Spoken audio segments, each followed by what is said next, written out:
Listo.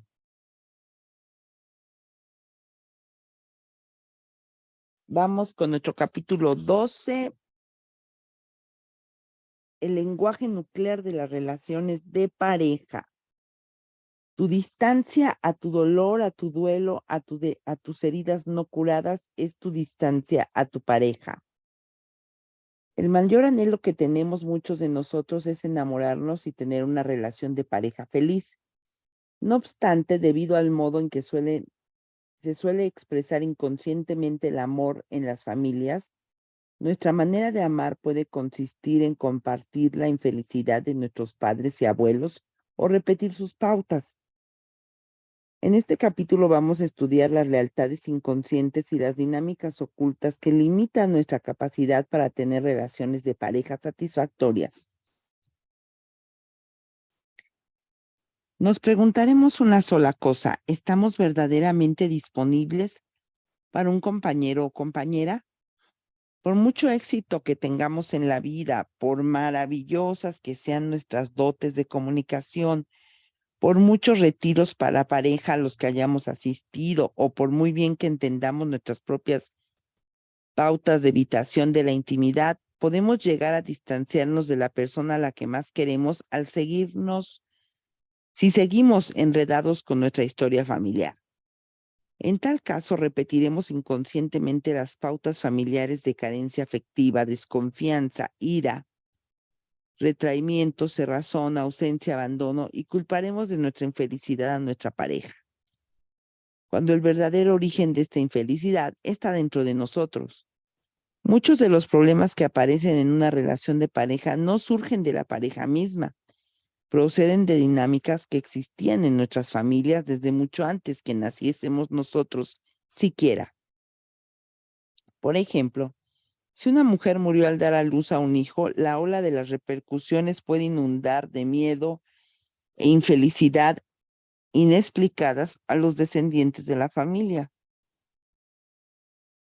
Es posible que las hijas y las nietas tengan miedo a casarse, pues con el matrimonio vienen los hijos y con los hijos puede venir la muerte.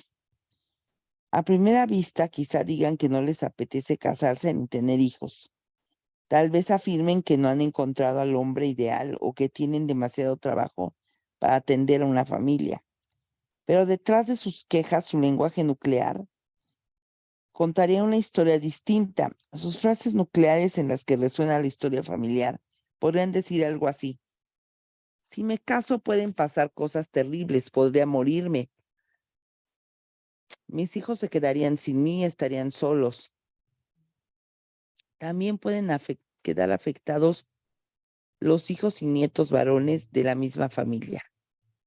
Quizá teman comprometerse con una mujer, pues la sexualidad de ambos podría conducir a la muerte de ella. Las frases nucleares de ellos serían algo así: podría hacer daño a alguien y sería culpa mía, no me lo perdonaría jamás. Los miedos de este tipo acechan en un segundo plano en nuestras vidas e impulsan de manera inconsciente muchas de las conductas que manifestamos y de las decisiones que tomamos y que no tomamos. Una vez trabajé con un hombre llamado Seth, que se calificaba a sí mismo como servil y al que le aterrorizaba la idea de hacer una cosa mal hecha que desilusionara a las personas más allegadas. Temía que si estaban descontentas lo rechazarían y lo abandonarían. Tenía miedo de morir solo, apartado de todos. Impulsado en secreto por este miedo, solía acceder a lo que no quería y a decir lo que no pensaba. Solía decir que sí cuando pensaba que no y otras veces, como reacción a su rabia hacia las personas a las que intentaba agradar, decía que no cuando quería decir que sí. Vivía casi siempre una vida falsa y culpaba de su infelicidad a su esposa. Intentando huir de esta pauta, abandonó a su esposa, pero recreó la misma pauta con su pareja siguiente. Seth solo pudo encontrar la paz con una pareja cuando comprendió cómo se manifestaban sus miedos en sus relaciones personales. Dan y Nancy. ambos de 50 y tantos años, eran una pareja de profesionales de éxito y parecía que lo tenían todo en la vida.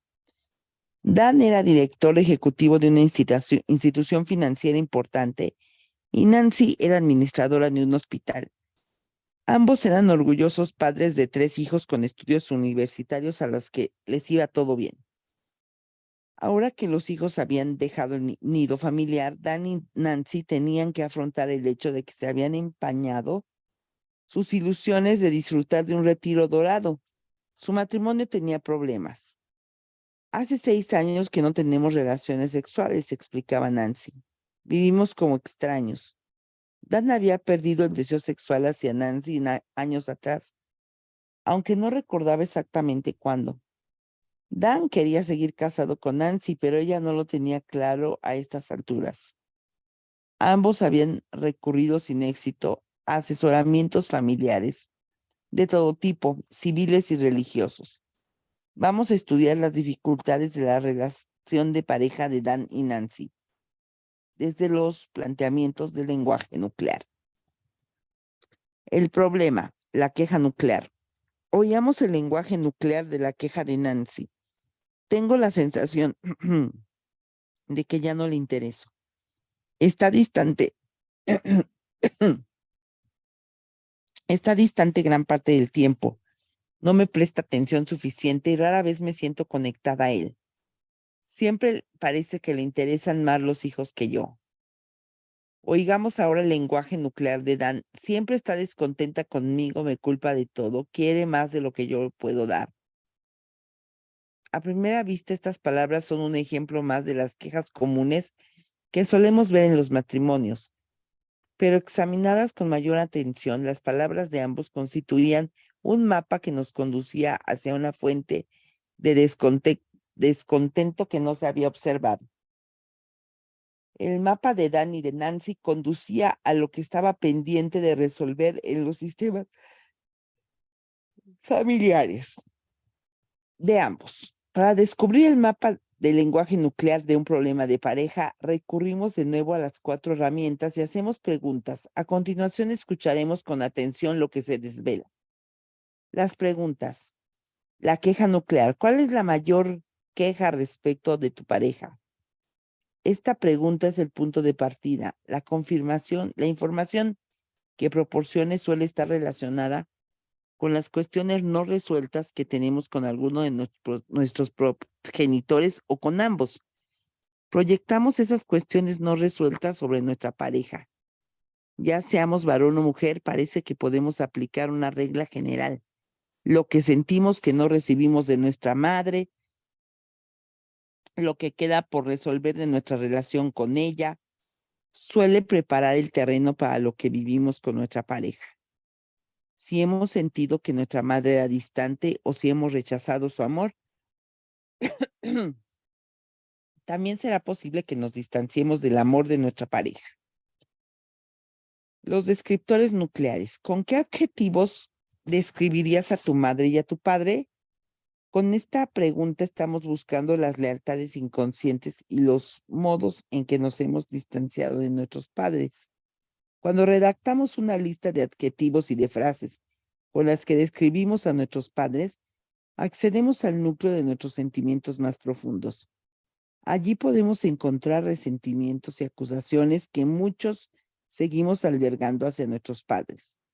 Cuando proyectamos nuestras inquietudes internas sobre nuestra pareja, estamos accediendo a ese mismo depósito inconsciente de experiencias de la infancia. Los descriptores nucleares nos brotan a muchos de nosotros de imágenes de la infancia en las que nos sentimos despojados e insatisfechos. Podemos tener la sensación de que los padres no nos dieron lo suficiente o de que no nos querían como debían. Como portamos imágenes como estas en las que culpamos a nuestros padres del descontento que sentimos, es raro que nos vaya bien en nuestras relaciones de pareja. Vemos a nuestra pareja a través de una lente antigua y distorsionada, esperando desde el principio que nos privara del amor que necesitamos. 3. La frase nuclear. ¿Cuál es el peor de tus miedos? ¿Qué es lo peor que te puede pasar? Como vimos en el capítulo 8, de la respuesta a esta pregunta se deduce nuestra frase nuclear. El miedo nuclear que nos resuena desde un trauma de nuestra infancia o de nuestra historia familiar que está sin resolver. Seguramente sabrás ya a estas alturas cuál es tu frase nuclear, qué efecto puede tener tu frase nuclear en el sentido de limitar tu relación de pareja. ¿Cómo puede afectar a tu capacidad para comprometerte con un compañero sentimental? ¿Eres capaz de mantener la vulnerabilidad cuando estáis juntos? ¿Qué cierras o te cierras por mi miedo a hacerte daño? El trauma nuclear. ¿Qué hechos trágicos sucedieron en tu historia familiar? Como hemos visto en capítulos anteriores, esta pregunta nos amplía el encuadre con el que vemos nuestro sistema familiar y nos permite identificar las pautas transgeneracionales que afectan a nuestras relaciones de pareja. Es frecuente que los problemas de una pareja procedan de las historias familiares de sus miembros. En muchos casos, los disgustos conyugales y los conflictos de pareja se pueden remontar a lo largo de varias generaciones en el genograma familiar. Tras formular cada una de estas preguntas, atendemos a las palabras dramáticas y con carga emocional que surgen. Los traumas familiares suelen aparecer expresados en nuestro lenguaje verbal, donde nos aportan palabras claves y pistas significativas que nos guían hasta el origen de dichos traumas. Ahora que conocemos la estructura, vamos a escuchar una parte del lenguaje nuclear de Dan y de Nancy. Y a los pocos momentos de iniciar la sesión conmigo, los dos se habían enzarzado en un bombardeo mutuo de acusaciones. Después llegó el momento de oír las descripciones que habían hecho de sus padres. Adjetivos y frases, los descriptores nucleares. Nancy, sin ser consciente de ello, describía a su madre en términos similares a los que empleaba para describir a Dan. Mi madre era distante emocionalmente, yo no me sentía conectada con ella, jamás podía acudir a ella cuando necesitaba algo, cuando yo lo intentaba, ella no sabía cuidar de mí.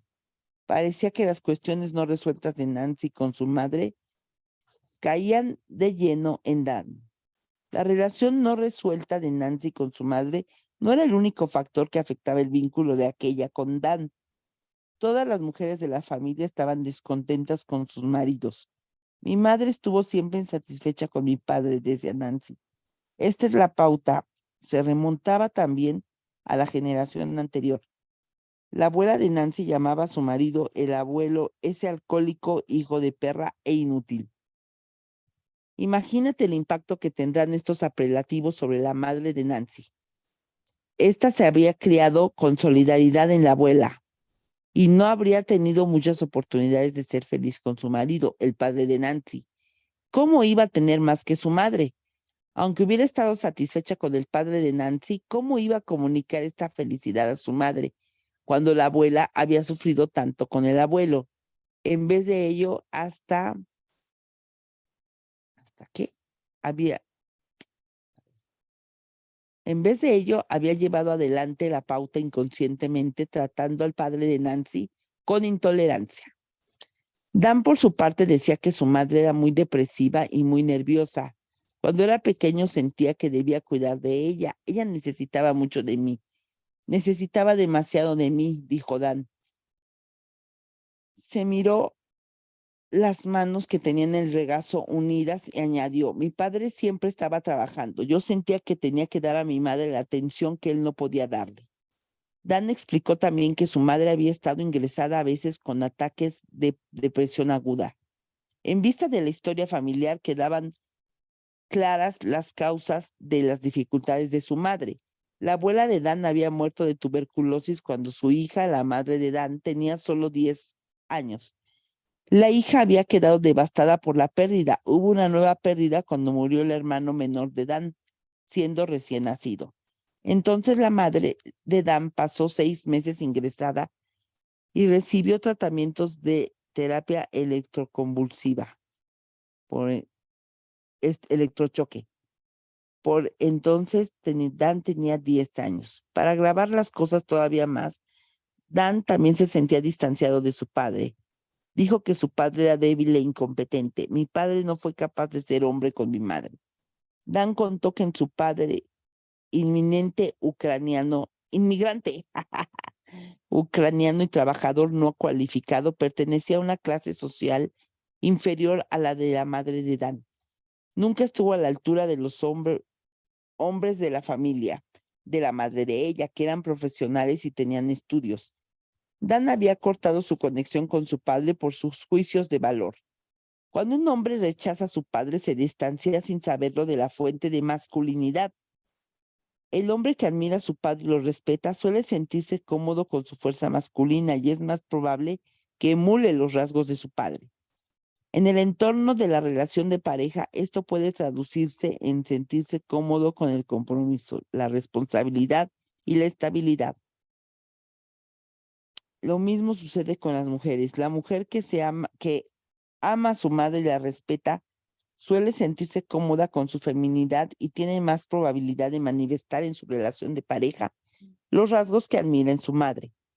Dan también se había distanciado de su padre por otro motivo. Había adoptado el papel de confidente de su madre y sin saberlo, había invadido un terreno que pertenecía a su padre. Aunque Dan no había elegido aquella situación de manera consciente, tenía la sensación de que le correspondía la tarea de cuidar a su madre, cosa común entre muchos chicos que notan la necesidad de su madre.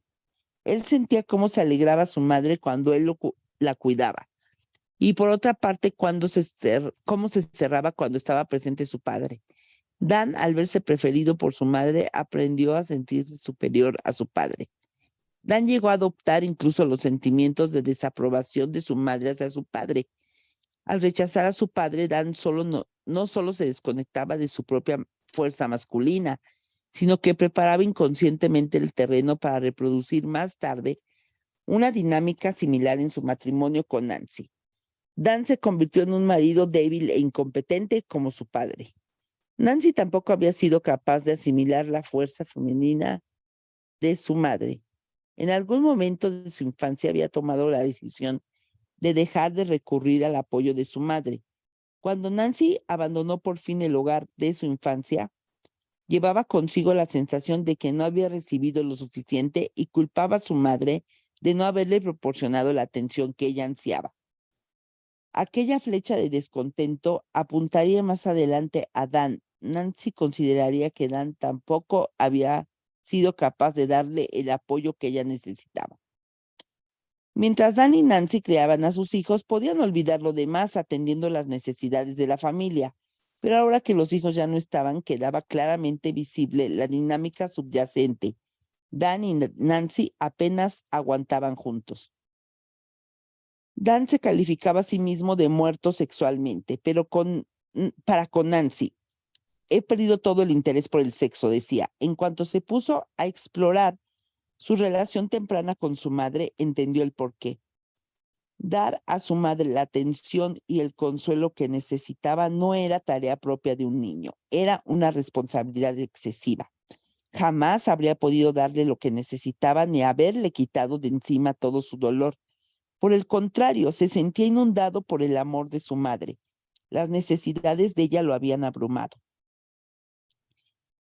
Cuando Dan se quejaba de que Nancy quería demasiado de él, en realidad no se estaba refiriendo a Nancy, estaba hablando inconscientemente de las necesidades no cubiertas de su madre. Dan había confundido su intimidad con Nancy con la intimidad enmarañada que había vivido de niño.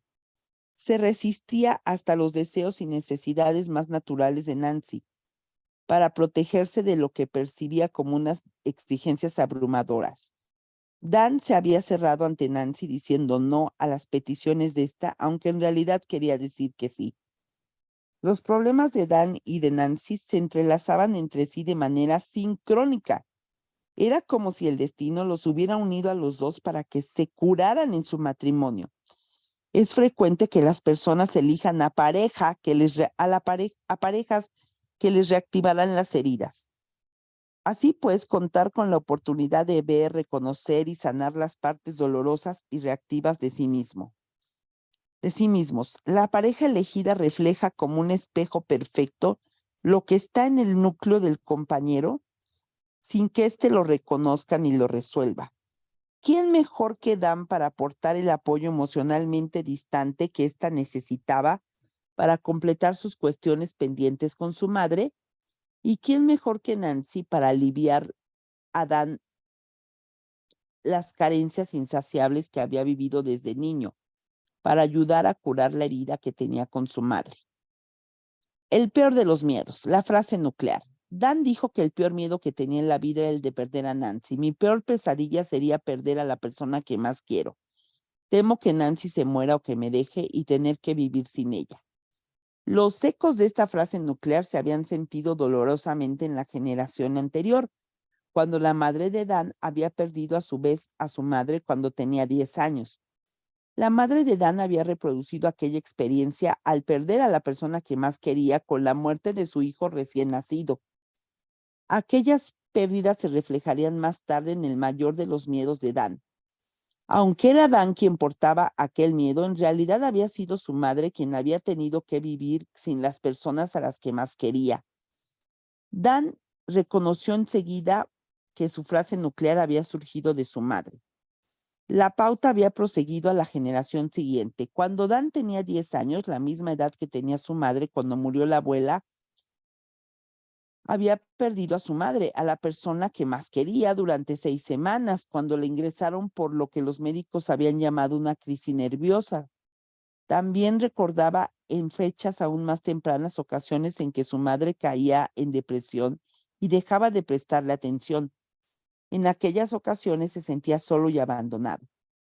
También podía hacerse remontar a una época anterior la frase nuclear de Nancy: me quedaré atrapada en un matrimonio horrible y me sentiré sola.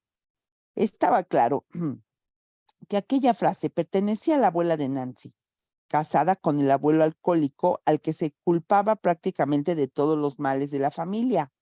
Si hubiésemos podido remontarnos una generación más, quizá habríamos visto que la abuela de Nancy había tenido a su vez una relación difícil con su madre, o que la bisabuela reproducía una pauta similar de sentirse atrapada en un mal matrimonio con su marido.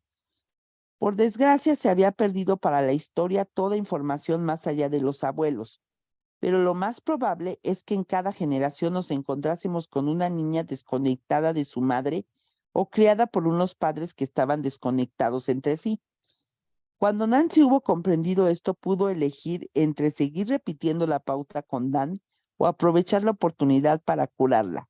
Nancy estaba dispuesta para la curación. La historia familiar, el trauma nuclear.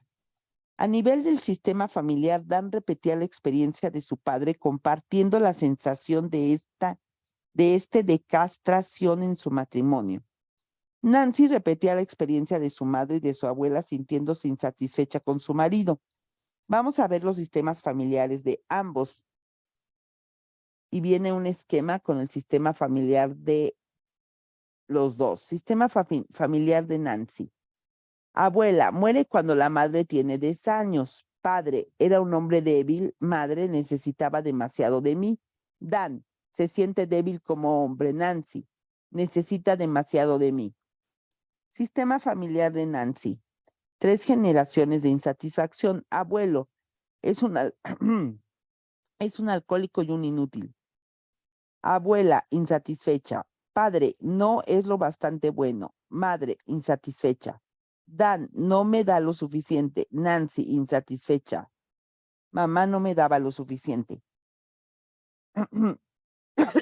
Ay, caray. El cuadro general, tal como nos lo ilustran las historias familiares de Dan y de Nancy, los conflictos de nuestras relaciones de pareja se suelen haber puesto en marcha desde mucho antes de que hayamos conocido siquiera a nuestra pareja. Nancy pudo ver que la fuente de su sensación de no recibir lo suficiente no era Dan. Aquella sensación había surgido mucho antes con su madre. Del mismo modo, Dan fue capaz de ver que Nancy no era el origen de su sensación de que una mujer le pedía demasiado. También aquella sensación había surgido mucho antes, con la madre de él. Nancy comprendió también que cualquier hombre que se casara con una mujer de su familia no se sentiría apreciado. De hecho, Dan había tenido que cargar con 3 generaciones de insatisfacción conyugal en la familia de Nancy.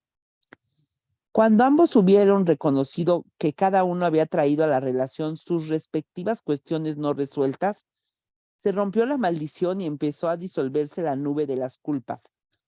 Las proyecciones y las acusaciones que antes se dirigían el uno al otro las entendían ahora en el contexto más amplio de sus historias familiares.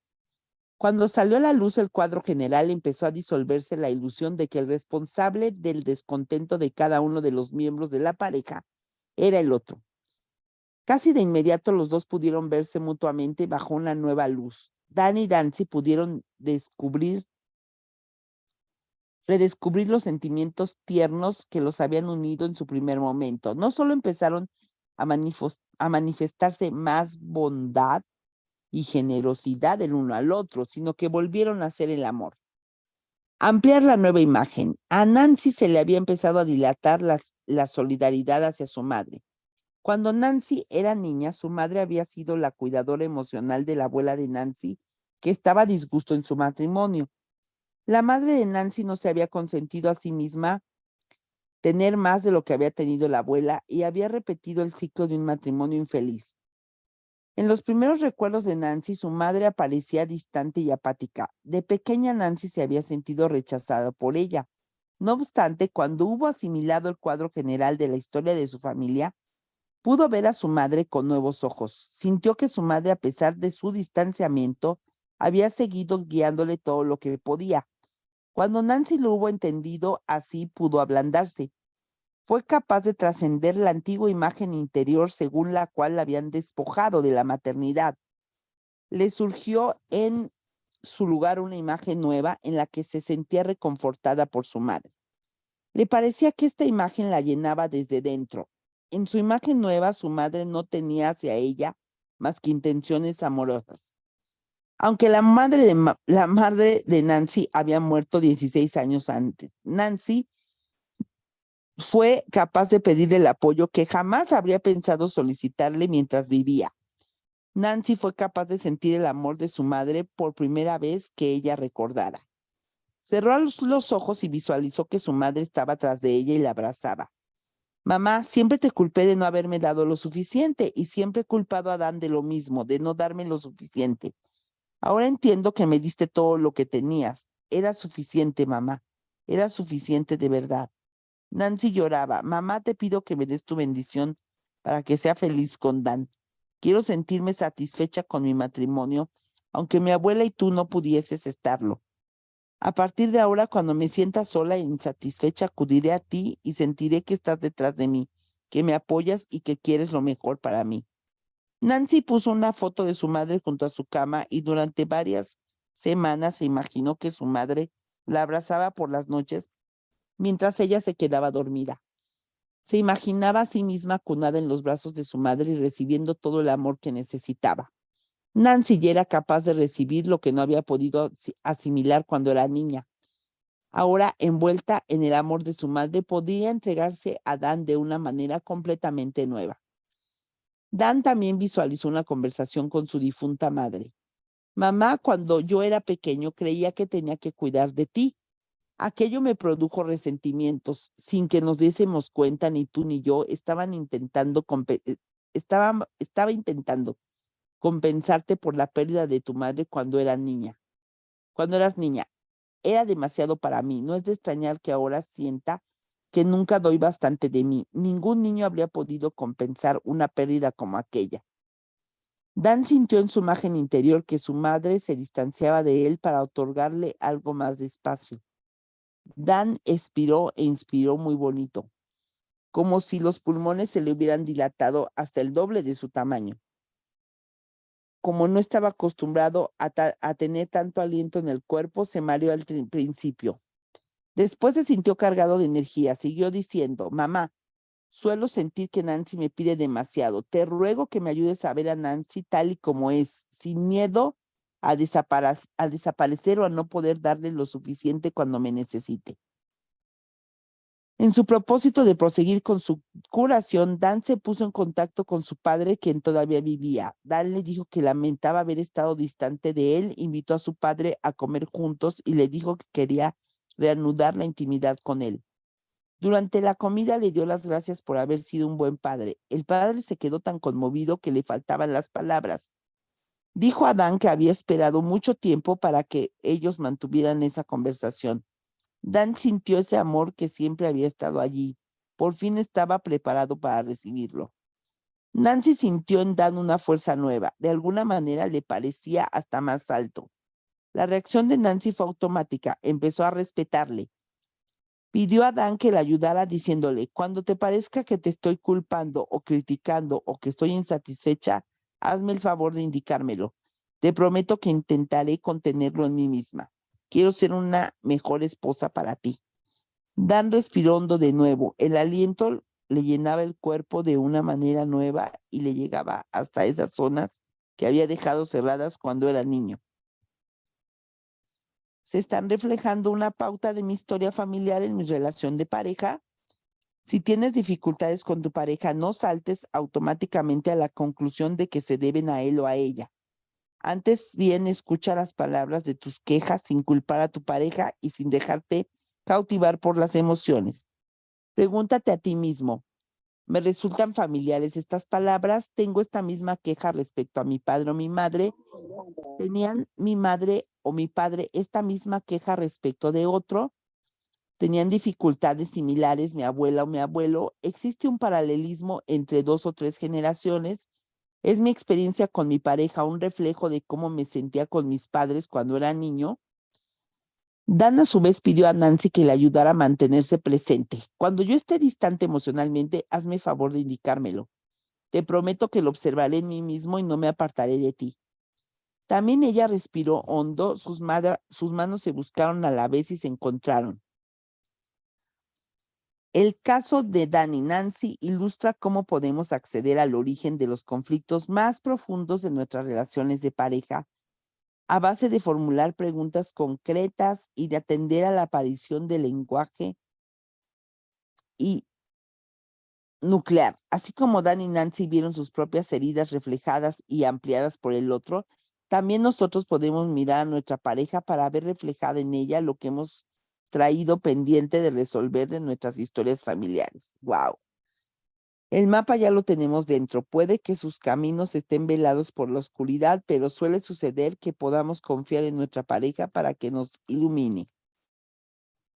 Vamos más allá de la pareja. Cuando exploramos el lenguaje nuclear de las quejas de nuestra relación de pareja, solemos encontrar una línea de historias familiares que nos resulta conocida. En vez de entender nuestras quejas en un sentido literal, tenemos que preguntarnos, ¿tuvieron una experiencia similar nuestros padres o nuestros abuelos? ¿Sentimos hacia nuestros padres cosas similares de las que sentimos de nuestra pareja? Bien, luego viene el caso de Tyler, pero lo vamos a dejar hasta aquí, ¿ok? Porque está largo y para terminarlo, mejor completo. Bien, ¿qué les pareció esta historia de Dan y de Nancy? Wow.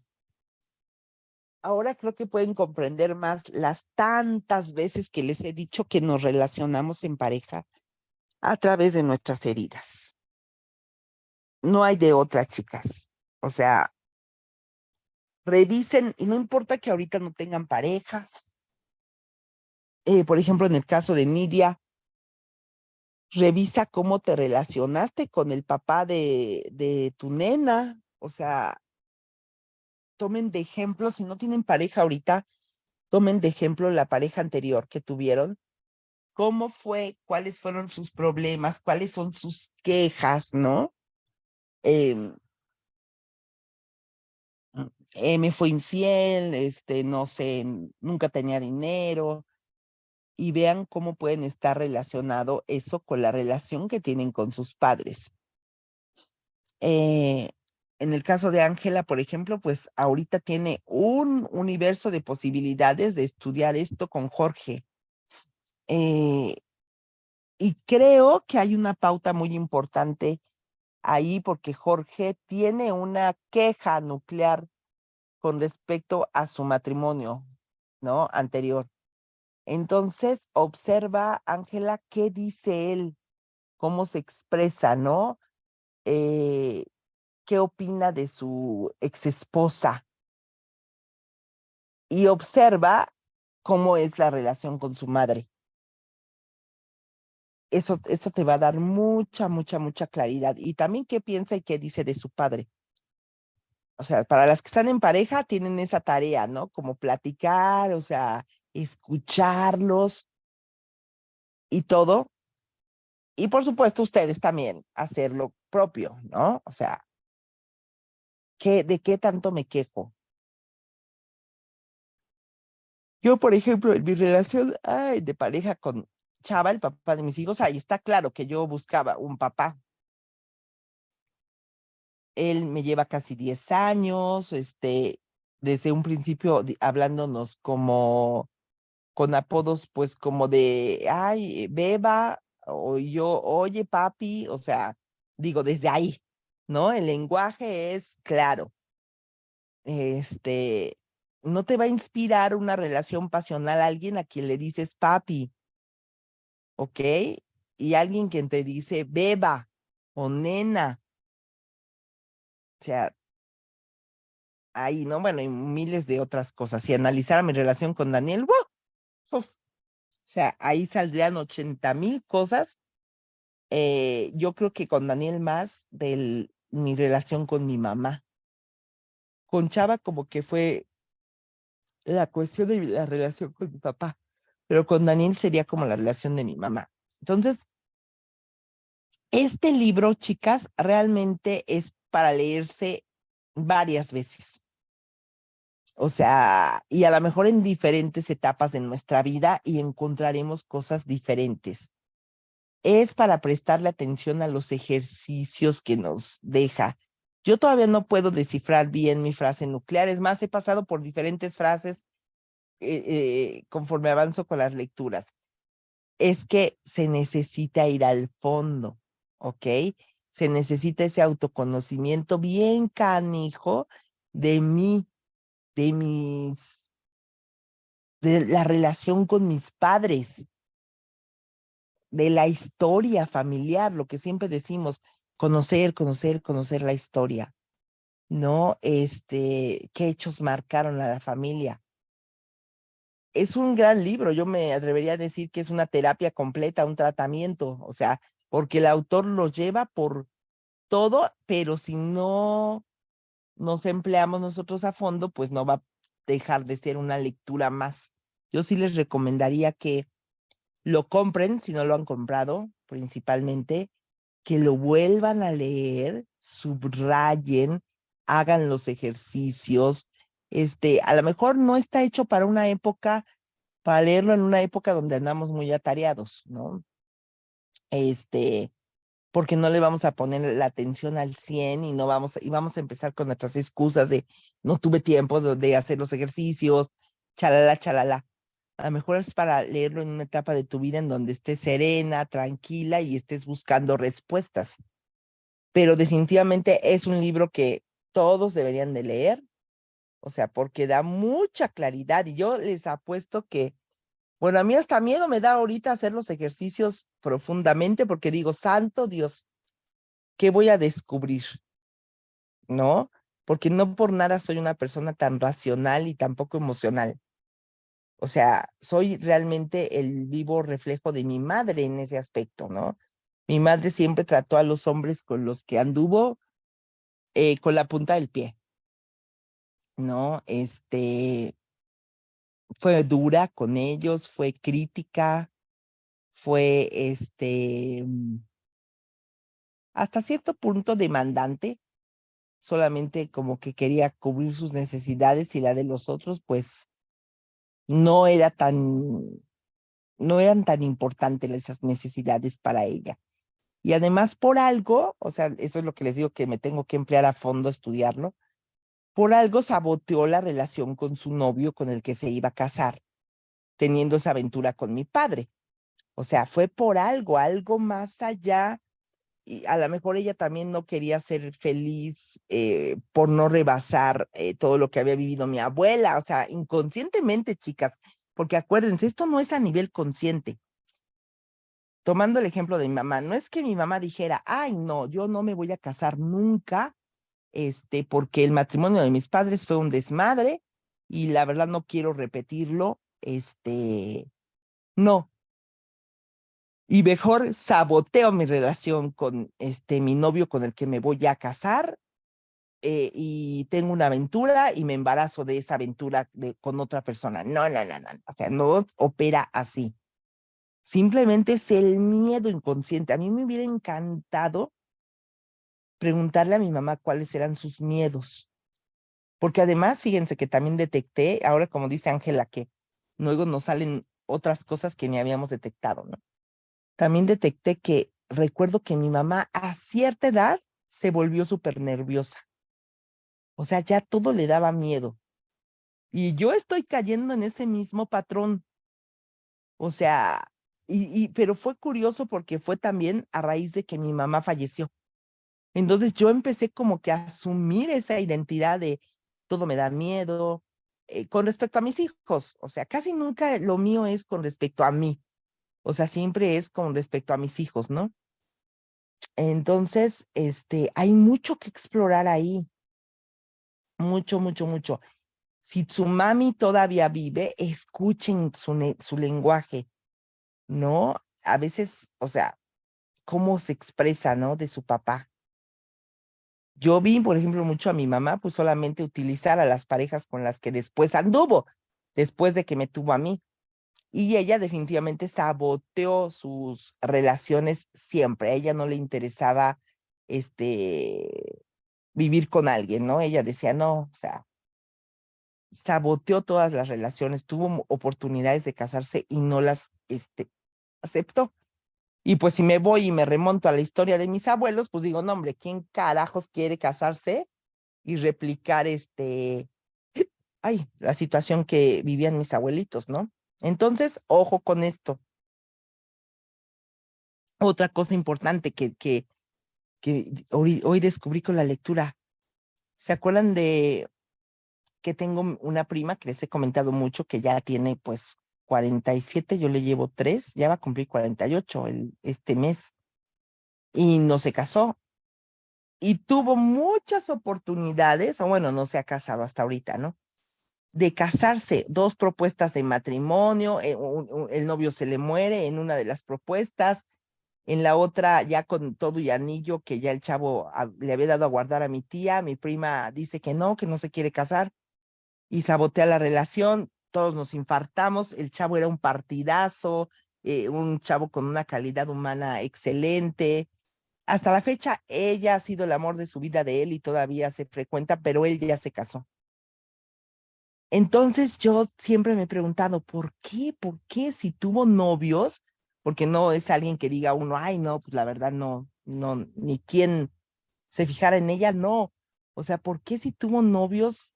Bueno, estuvo con el último inútil que traía como 6 años, ¿no? Y ya viviendo él ahí en la casa con ellas, con mi tía y con mi prima, pero vivían como roomies, ¿no? O sea, él dormía en un cuarto, mi prima dormía en su cuarto, o sea, eran novios, pero, o sea, en la casa eran como hermanos casi, casi, ¿no? ¿Qué pasó? Pues ahí les va la historia. Hoy fue algo parecido a lo que dijo el libro. Su abuela, o sea, la mamá de su mamá, o sea, murió al dar a luz a mi tía. O sea, fue muerte en el parto. Entonces, mi tía perdió a su mamá en el parto y luego, bueno, fue criada por una madrastra y todo. Ahí está, chicas, sin más buscarle. Mi prima tiene miedo y por eso, o sea, nunca se ha casado porque, ¿qué dice el autor? Con el matrimonio llegan los hijos y con los hijos puede llegar la muerte, ¿no? En su árbol genealógico está eso.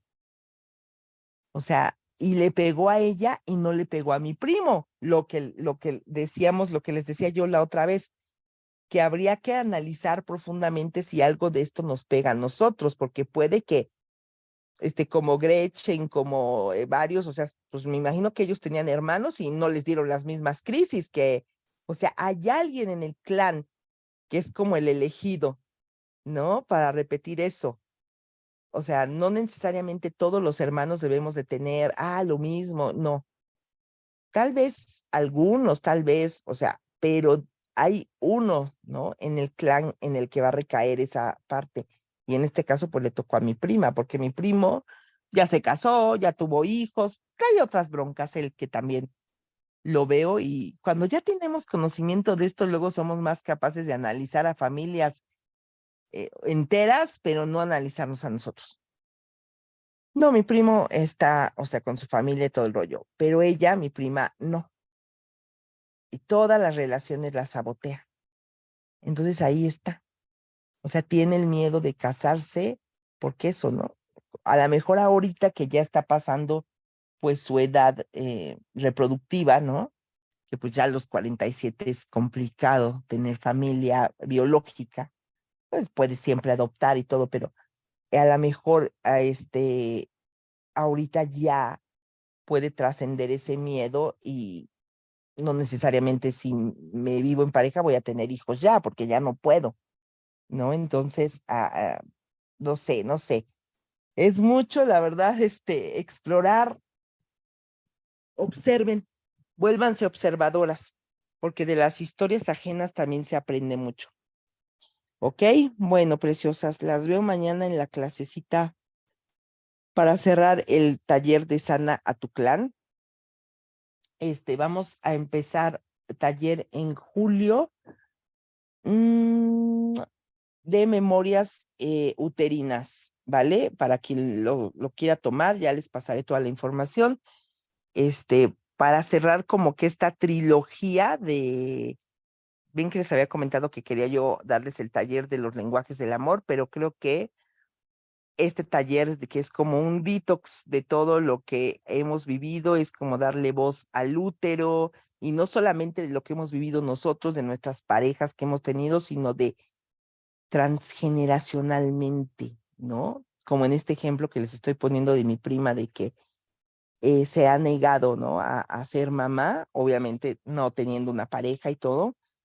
Todas esas memorias que viven en su útero, pues las vamos a limpiar. Bueno, es un ejemplo, es un decir, ¿no? Vamos a sacar todo eso que traemos a nivel inconsciente y que está ahí también. Y que si ya hemos empezado a hacer limpieza, ¿no? Del clan, de todo eso, pues cerremos con esto. Entonces va a estar muy interesante el taller, vamos a tener muchas meditaciones, son también 4 clases. Ya les pasaré todo para quienes quieran tomarlo. Igual va a ser los sábados a la misma hora, ¿va? 5 de la mañana. Bueno, hermosas, les mando un beso, tengan un gran fin de semana, nos faltan todavía un par de capítulos del libro, yo creo que lo terminamos la siguiente semana para ya elegir otro que ya también ahí les traigo unas propuestas y ustedes también las que quieran proponer, ¿vale? Descansen, tengan bonito fin de semana, analicen a sus parejas antiguas, analicen a su pareja actual si andan emparejadas. Esto les va a dar mucha claridad para relacionarse mejor. Y mañana seguimos con lo de las heridas, a ver qué han observado. Un besito, adiós.